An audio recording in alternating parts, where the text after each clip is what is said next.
Hello, welcome to Radiant Resilience. In this video, I'm going to take you through some shoulder strengthening exercises. They're simple and they're quick. Um, uh, Shoulders are very complicated, so we want the muscles around the shoulder joints to be functioning, moving, and strong so that we're supporting the shoulder joint themselves. If you have any ongoing shoulder issues, of course, get it checked out by a doctor. But if you try these things, as long as you're not pushing into anything painful, you might find them to be helpful. So for this video, you're going to want a yoga block, or if you don't have a block, you could use kind of a thick book, just something where you have a little bit of height. You'll also want a ball about this size with some squish to it. So shopping in the kids' toy section in big box stores, great way to find balls that are about this size that you can deflate a little bit so you have some cushion to them without having to spend a lot of money. And then you'll also want a folded towel, okay? So we're gonna get started. Make sure you gather your items. The first thing we're gonna do is use the ball up against the wall, and you're just gonna push into it with the arm straight out from your shoulder. And then as you're pushing into the ball, you're going to draw the ABCs or write the ABCs by moving your hand around that ball. And you can push in with more force or less force depending on how your shoulder feels. That's it. And you'll want to do this 3 times. Make sure you do both sides so that you're strengthening both sides equally. Okay, that's exercise 1. Exercise 2 is where you're going to want your folded up towel, and you're going to put it right up against your waist so that your elbow is squeezing into the side of your waist.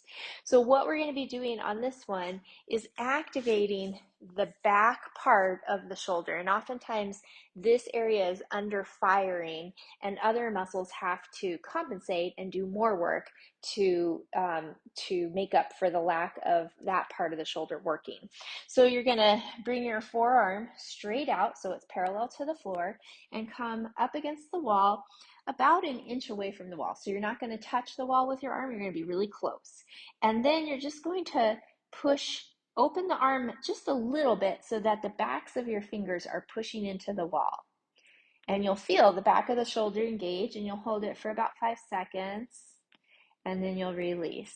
And push in, holding for about 5 seconds, and release.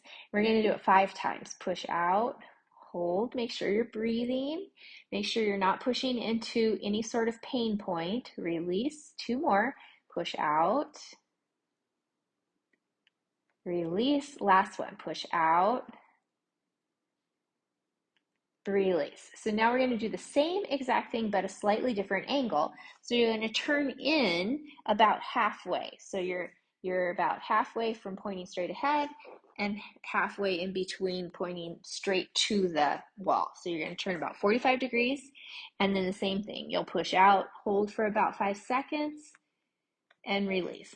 5 times that at that angle, and then 1 more angle. Now you're going to turn about halfway out from here. So halfway, I mean 45 degrees from this position. Straight ahead versus back to the wall. You'll be right in between. And then, so now you're in more of an external rotation, and you'll push out, holding for 5 seconds, and release. 5 times there. Okay, so that was number 2. And then the last thing I want you to do is to get your shoulder blades gliding. A lot of times they get a little bit stuck. And so if I'm going to turn my back to you, so what you're working at, if you watch my shoulder blades, is pulling the shoulder blades towards each other and then moving them apart, towards and apart. So the way you're doing that, I'll show you from the side. It's like you're pushing your shoulders, if you're up against the wall, you're pushing your shoulders away from the wall, and then you're bringing them back to the wall. Same movement. So once you have that gliding movement, we can progress with it. I would start doing this in the air. just so you're not working against any weight. You could also do the same thing lying down on the floor. So if you were lying on the floor, you'd be moving your shoulders away from the floor and bringing them into the floor. If you were lying on your back, once you have that motion going, then you can add some weight to it. So you just lean in, almost like you were going to do a push-up at the wall, but you'd push your shoulders away from the wall or towards the wall, and then let your heart sink towards the wall. Push away, shoulder blades come together, heart sinks to the wall. So sometimes what I see when people start using a little bit of weight is they start to bend their elbows, which you're not going to do. You're going to keep your elbows fairly straight, not locked, but fairly straight. And all the action is happening in the shoulder blade. The other thing sometimes I see people do is kind of round and arch, which moves the shoulder blades a little bit, but that's not what this is. Let your heart sink, and then push your heart away from the wall. Sink towards the wall, push away from the wall. So once you've got that action where you have just a little bit of weight you're working against, then you can progress to the floor. So we're going to come down to the knees. Now that we're down on the floor, now you're working even more against gravity. So you'll let your heart melt towards the floor and push the heart away from the floor. Same exact action. This is usually where I see people start to bend their elbows or do a cat-cow, which is more spine work. But you want to keep your spine fairly straight, and then you're just going to let the heart drop down to the floor and move the heart away from the floor. Okay, so once you've got that going, you can do one more progression where you're just doing one arm at a time. This is where the block or a book or something comes into play. Here, I'm going to do it from this side so you can see better. So if you're dropped down into the floor, you'll feel that shoulder blade moving towards the spine, and then you're going to push away from the floor and drop down. Push away and drop down.